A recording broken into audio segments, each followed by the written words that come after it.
Hi everyone, and welcome to History 131. My name is Amanda Zakanis, and I'm your instructor. You've probably already noticed that in the welcome video, and if you watched the Blackboard tour video first, you saw that too. So hopefully you have a pretty good idea of who I am by now. So this is the syllabus tour video for History 131. I'm teaching two sections this semester. One is I03, and that's you guys. So we're going to talk about that right now. So I'm going to go over a lot of the key points of the syllabus in this video. I'm not going to read every single word because you are all adult people who can read things. So I'm going to hit kind of the highlights like I would if we were meeting in person for the first day. So as you can see, there are no prerequisites for this course. So if you haven't taken English 111, that's no problem. No Math 143, no big deal. So you can just pop right on into history and just get started. The drop deadline for this class, so the last day to drop this course without a grade penalty, that would be without receiving a WF for dropping. Instead, you would receive a WD, which does not affect your GPA. The last day to do that is November 3rd. So you have a while, so stick around, try some things out, see how you're doing. You know, and we're coming up on the stuff about me, which is perfect. So I was going to say, if you're struggling or having trouble with something or you have questions, please reach out because I want everyone to be successful in here. So about me, like I said, I'm Amanda Zakanis. My office is in the Steam building in 124. I have all these office hours. There's a Teams link for each one, as you can see, that you can click on and just open so they can be virtual. Or if you want to come during these times in person, please make an appointment with me. As you know, we got our masks indoors again, and I would be asking y'all to do that anyway if we met inside in person.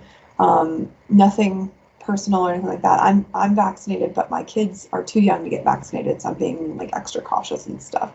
Now, if you wanted to meet outside for an office hours meeting, that is fine. We don't need to necessarily wear masks outside as long as we're keeping a little bit of distance between each other. So lots of options: outside, inside, virtual. So these times work for any of that. My email address is there, and then my office phone number is right there. So email is the best way to reach me outside of office hours. I check it very regularly, and I will definitely respond to you within 24 hours. Maybe not as much on the weekends, but since our stuff runs Monday to Sunday, probably on the weekends too. Usually instead of 24 hours, it's more like 12 to 18 hours. So if you email me late at night, like I said, I have two young kids. I probably won't get back to you till the next morning. I'm going to bed early. We actually adopted a dog yesterday, so he got up at 5:15 this morning. So definitely not going to be staying up late at night, at least for a long time. So if you email me late at night, it'll probably be the next day before you hear from me. So what the heck class is this? Well, it's a survey of American history, which means it covers a bunch of stuff. It goes through native civilizations before Europeans showed up to the end of the Civil War and Reconstruction. So that's 1877.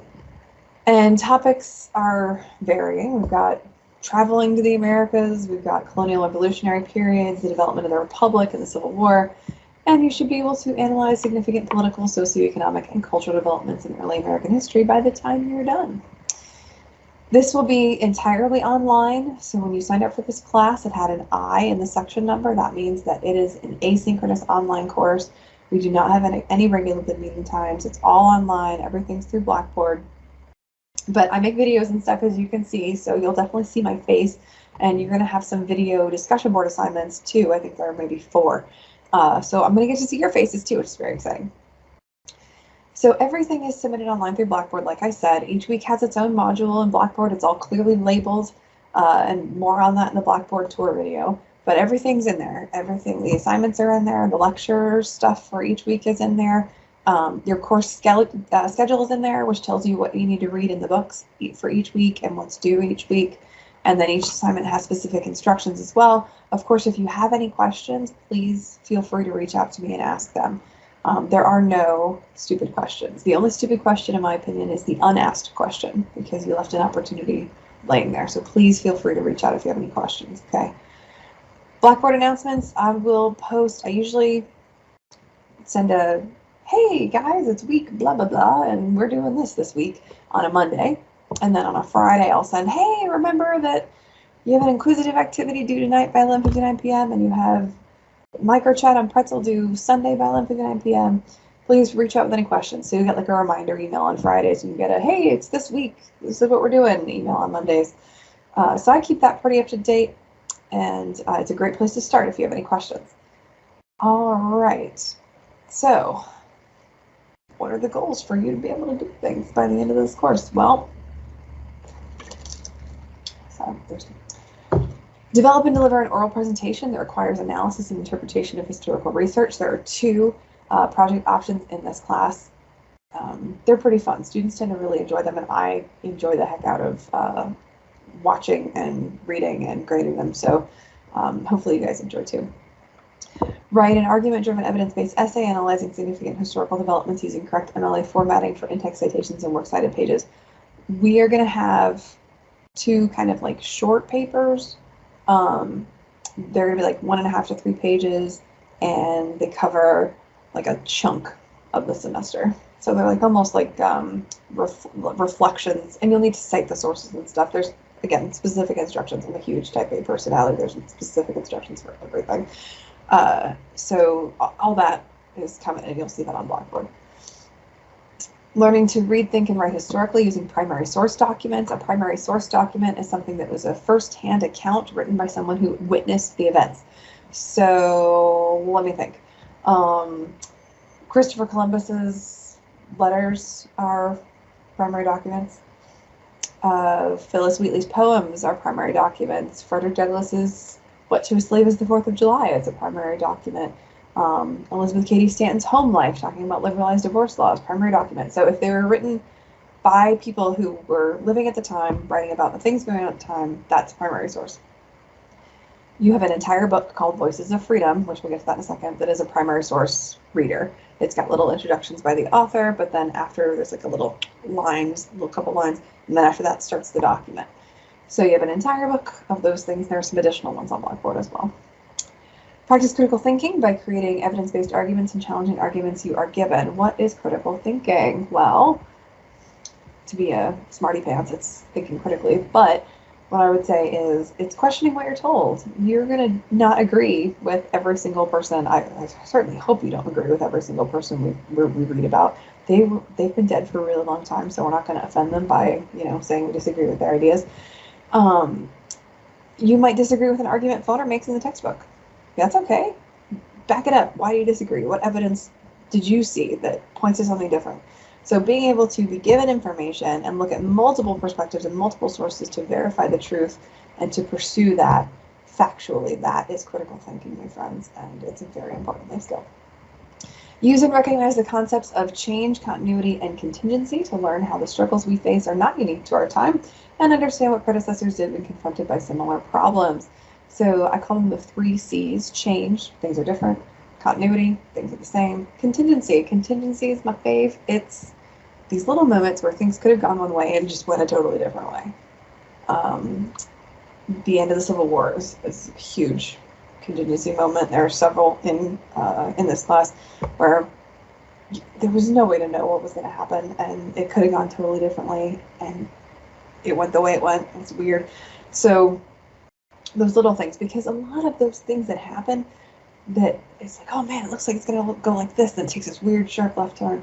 It's the choices of individuals like you and me that change the course of history. And I think that's so cool because we have power as individuals to change the course of history. So I love that stuff. Take responsibility for your own education by asking and answering questions of your own making. That seems, I think, pretty straightforward. Become aware of the active historical interpretation through which historians use varieties of evidence to offer perspectives on the meanings of the past. Make academic arguments about history using reasons and evidence supporting those reasons that are appropriate to the field of study. That's going to be something you're going to do pretty much every assignment. I think every assignment. Yeah. Understand some of the economic, political, environmental, and cultural causes that together transformed life in North America. And finally, witness the creation of an independent United States and its periods of peaceful union. And then lastly, consider questions of race, class, sexuality, gender, region, ethnicity, and culture to evaluate the continuing struggles for equality and access in America. And that's one of my faves because we are going to learn about all kinds of different people and what they were dealing with and facing. Okay, next we've got text, technology, and additional materials. So as you can see, we're using My Materials, which was formerly known as First Day Access, and the bundle is right here. It's 2 digital books. Give Me Liberty is your textbook, and Voices of Freedom, like I mentioned before, is your primary source reader. That's a separate book that's just full of primary documents. As you can see, since we are in 131, which is American History 1, it's volume 1. And this comes with the ebook, the inquisitive, and the tutorials, which we will use all of those things. So it's definitely good to make sure you click that book link when you're logged into the course. The great thing about My Materials is that you've paid tuition, you have the books. The links are in there in Blackboard under the weekly lessons. They're right there underneath that Getting Started. If you've watched the Blackboard tour video, you know that already. So everything's right there. You can click on the books, it'll take you in, and you'll be able to start right away.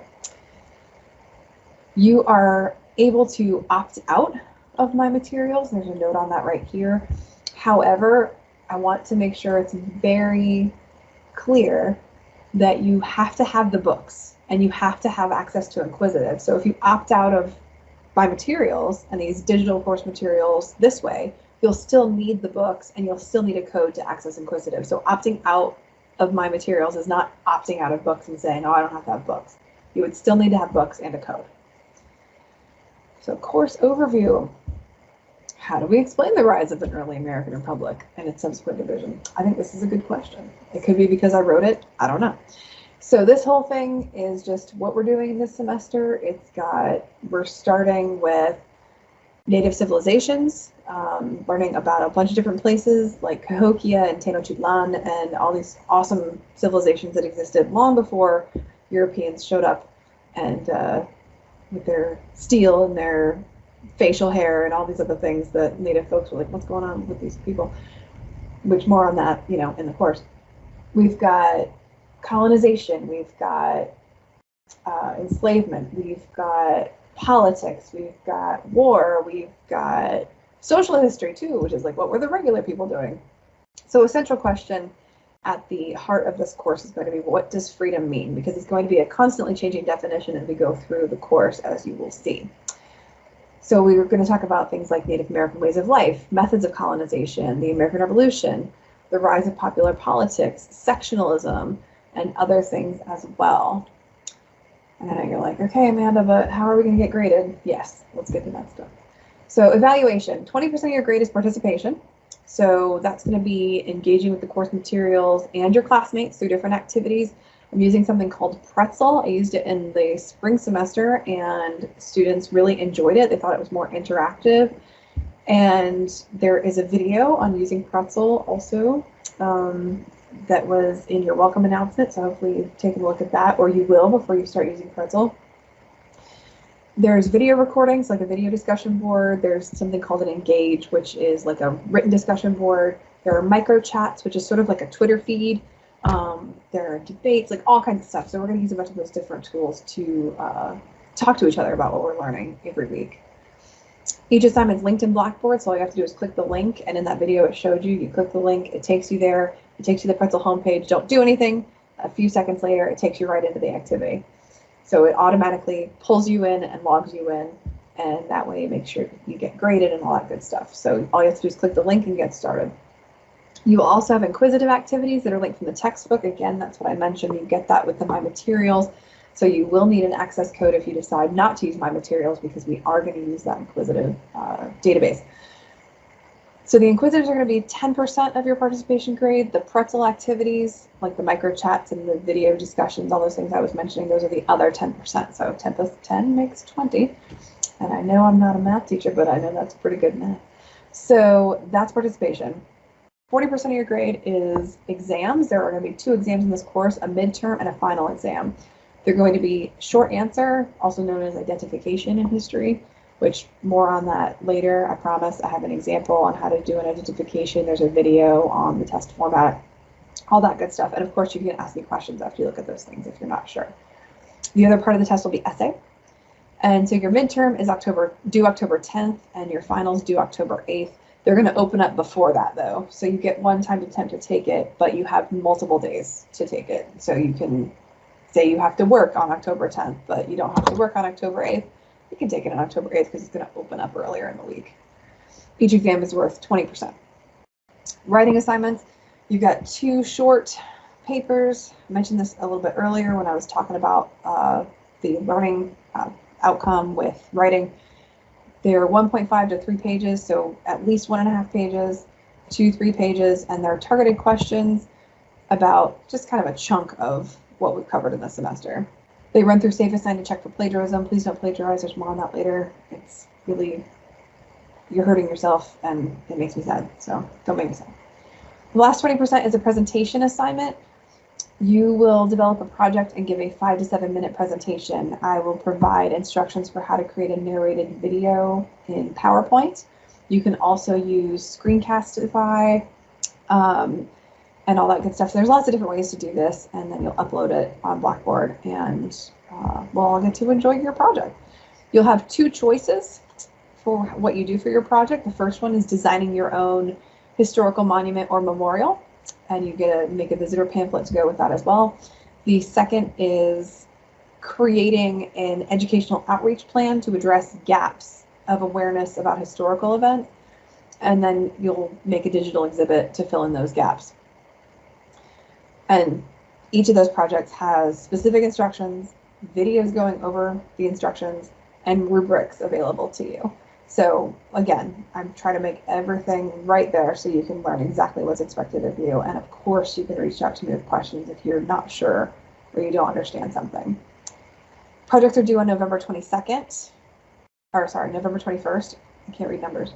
And I was just talking about my math skills now in 10+10.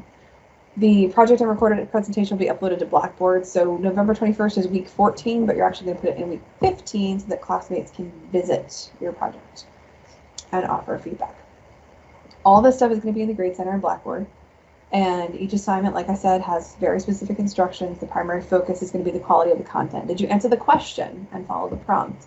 Then after that, did you support your answer or argument with the proper evidence from class readings? We are all about making arguments in history and backing those up with evidence. Formatting and mechanics are also important, but they'll play a smaller role in my assessment of your writing and of your projects. And like I said, again, it's written everywhere. Each assignment has specific instructions. Turnaround on stuff. I'll make every effort to return tests and papers within 2 weeks, and smaller assignments like quizzes, which would be like the inquisitive stuff, that should come back to you immediately. Within 1 week, or smaller assignments like the micro chats, that'll be within 1 week. I'll comment digitally in Blackboard on your exams and your papers, and I'll provide feedback on everything. So the comments will be using the feedback options in Blackboard. When you're reviewing your grades in the My Grades section of Blackboard, you can just click on any underlined hyperlinked grade to see more details about the grade. It'll show you all the comments and stuff. And so that's where you'll find all the feedback. And of course, if you read through the feedback and you want more clarification, or you want to ask me a question, or you're like, I don't know, please feel free to reach out. Late work policy, I had one. Late work will not be accepted for full credit without a documented excuse. This is a doctor's note, a death in the family, an emergency, something that was emergent and you were unable to control it. Because that happens, right? Your kid got sick. All that just happens to all of us. All assignments must be turned in by the deadline to be on time. Late submissions of papers and projects will be deducted 3 points each day. That's day of the week. Not just a class day, like not just Monday through Friday, although ours still runs Monday to Sunday. It'll be every day that they're late. No late work will be accepted once it has reached 10 days past due. That's on the major assignment. Tests can be made up with a documented excuse, but late test submissions are not possible otherwise. So you have to have a documented excuse to be able to make up a test. Otherwise, it stays a 0. Participation work that is not turned in on time will not be accepted without a documented excuse. So again, that's like if you were in a seated class, right? If we met on Tuesdays at 12:30 and you weren't there to do something, like say everybody created discussion questions for a document and you weren't there to do that, I can't just let you go and do that later, right? So again, documented excuse. This is where that communication is going to come in really handy, because I won't know something's going on with you unless you tell me. So please feel free to let me know and have that line of communication open. Just like if something comes up on my end of things, I'm like, oh, I know I was going to have these grades back to you on Friday, but I can't until Tuesday because X just happened. I'm going to post an announcement and let you know. So please do the same for me so that I can make sure I know what's going on with me. Critical success strategies. So things that you need to know. Check your email. I usually send announcements out also as email, so they'll go to your email as well. And that's going to be my best way to communicate with you, is going to be through email and through sending those Blackboard announcements out. So let's say I realized that a topic that maybe we wanted to make sure was in a paper or make sure was part of the exam. Maybe I don't cover it that week and I accidentally cover it next week. I'll send an announcement out and say, oh, this isn't actually due until next week. So you definitely want to check your email and you want to check those announcements, because wouldn't it be such a bummer if you like worked your back off and you wrote this thing and then you found out it wasn't due for another week? So definitely check your email and the announcements for the course. We're going to go really fast. I think you heard we're covering over 400 years in 17 weeks. So we're going to go pretty quickly. I've provided a lot of resources to help you kind of learn these things. Like this here mentions lecture outlines. These outlines cover key terms and discussion questions that are addressed in the lecture as you go. I also provide the lecture notes, which is a script that I lecture from. So you have outlines for each lecture, you have notes for each lecture, and you have videos of me lecturing. These are all optional. You don't have to use these. I've had students where they've printed out, which now you probably wouldn't print it out, you just put it on your computer, an outline and put a bunch of spaces in between all the key terms, because all of your exam stuff comes from the key terms. And they would write the who, what, when, where, and so what, why does it matter, why is it significant, in the outlines for each lecture. And then when it came time, they got the terms that were going to be on the exam. Oh, hey, look at that. I've already written all this stuff down for the term. That makes studying a lot easier, so they do that. I have other students who highlight and make, like, they download their own copy of the lecture notes and they highlight and make comments on it as I give lecture. So these are optional resources for you to use. You don't have to turn these outlines in. You don't have to submit anything to me for them. They're just optional resources for you that may assist in your note-taking and your studying. And obviously we're going to use Blackboard. Let's see. One of my favorites is, the success of this class will be determined largely by your participation. This is a history class. Historians love to sit around and talk about things. So that's going to be through the pretzel assignments, right? A lot of the time it's going to be through those engages when you comment on a classmate's post, or when you do a video comment on a video discussion board. So your participation in those things really is going to show us how successful this class is going to be. How much is everyone going to get out of it? We need to engage with each other, just like I will be engaging. I will be commenting and making video comments on things, and I'll be making written comments on things, because I'm going to be engaging too. So we each bring different experiences and skills to the class, right? Some of you will be more familiar with the literature, like you might have heard of somebody, or you might have read a certain speech by somebody, and you might share a little more. Maybe you comment on 3 or 4 people instead of the required 2. Other people may just do their 2 comments and get out. But our plan is to have a supportive environment with a lively give and take and comments and engagement. Which brings me to my next point. Disagreement is an important part of intellectual discussion, and arguing at issues is critical to a college education. Therefore, you should expect to disagree with the ideas and opinions of others, especially in our primary document discussions. Because, you know, whether it's the people who wrote the documents or it's a classmate's take on a document, it's okay. You can totally disagree. Please always disagree in a respectful manner. Treat others as you would like to be treated. Use respectful language to refer to groups, individuals, and fellow students. We're going to be talking about race. We're going to be talking about gender. We're going to be talking about immigration. A lot of things that are still hot topics. So you can disagree as long as it is substantiated and respectful. Plagiarism and cheating will not be tolerated. Please don't do it, you guys. Come on. You will receive a 0 on the assignment and be reported. If you have any questions about what constitutes cheating or plagiarism, please ask me. In fact, I believe the Blackboard tour went over a handout called, Is This Plagiarism? Or maybe no. It's the writing, no? I don't know. I can't remember if it's still in there. But there should be something on plagiarism, whether it's in the writing tips handout or if there's a separate plagiarism handout. It's got some tips on how to watch out for and make sure you don't plagiarize. If you have any questions, please reach out to me. Okay, these things are for you to learn, right? So using Chegg or freeessays.com or whatever is not helping you learn, and you will get caught. And I've caught people, and it's just such a bummer. So please don't do it. Again, that's how we show respect for one another, right? You use academic integrity, and I respectfully give you feedback on time in a constructive manner. Online attendance. Okay. Do you like what I said randomly? Probably not. So this course is 100% online. In order to be considered attending, you need to complete things each week, and there are different things. There's some weeks have an inquisitive and a pretzel assignment. Some weeks you have just an exam, but you need to complete whatever is due that week in order to be considered present. You will be dropped from the course if you miss more than 2 weeks of class. So if, let's say, in 1 week you have an inquisitive and a microchat due and you don't turn in either of those things, you're absent that week. If you then the next week there's an exam and you don't turn that in, not only is this hurting your grade, right, but you're absent as well. So that's 2 weeks already. If you didn't go through another week and you don't turn stuff in, whether it's that week or 8 weeks later, then you've missed enough class for it. I do have to drop you. That's JCC institutional policy. I cannot not do it. Now, if you have stuff going on that's preventing you from turning things in, that's where that communication is going to be really important, right? So please let me know what's going on, because I can definitely help. We can kind of maybe work out, say you have an emergency situation or an urgent situation and you need an extension and you have documentation for your situation, please contact me and let me know what's going on. Or maybe you don't have documentation yet, but you're going to be able to get it in a few days. And please, Amanda, can I have, extra time? Yeah, sure. Send me the documentation and here's your extension. So it's not all or nothing. It's not totally black and white. You need to just let me know what's going on and we can work something out if you're having a problem and you can't turn stuff in on time.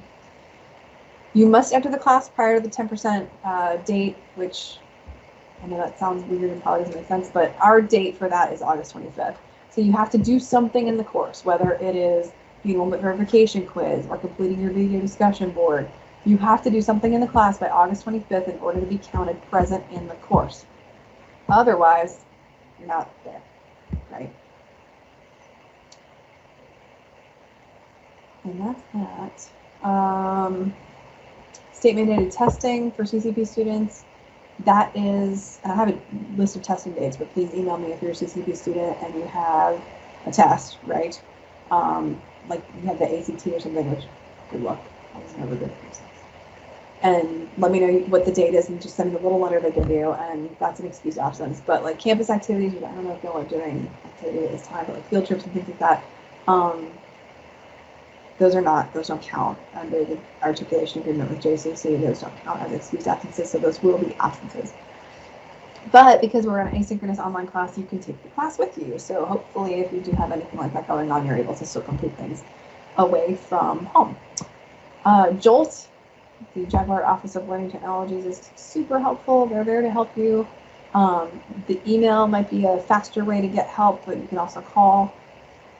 That's for if you're having difficulty with Blackboard and it's something that's not like a quick fix or you get locked out or something, you can reach out to them. And of course, email me as well, right? Send me an email too, let me know what's going on. Religious or solemn observance policy. Religion is fascinating and super duper neato, and there are a bunch of them out there, and they have a bunch of really neat rituals and traditions.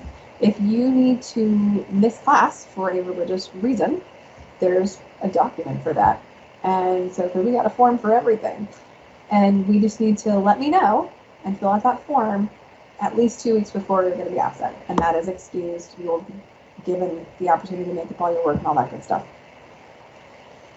Student concerns. We have something called a faculty first policy here at JCC. I like to call it the We Are Adults policy at JCC. And basically it means that you'll talk to me if there's an issue. Right, and a lot of these communications, we're going to be communicating, the feedback you get is typed up.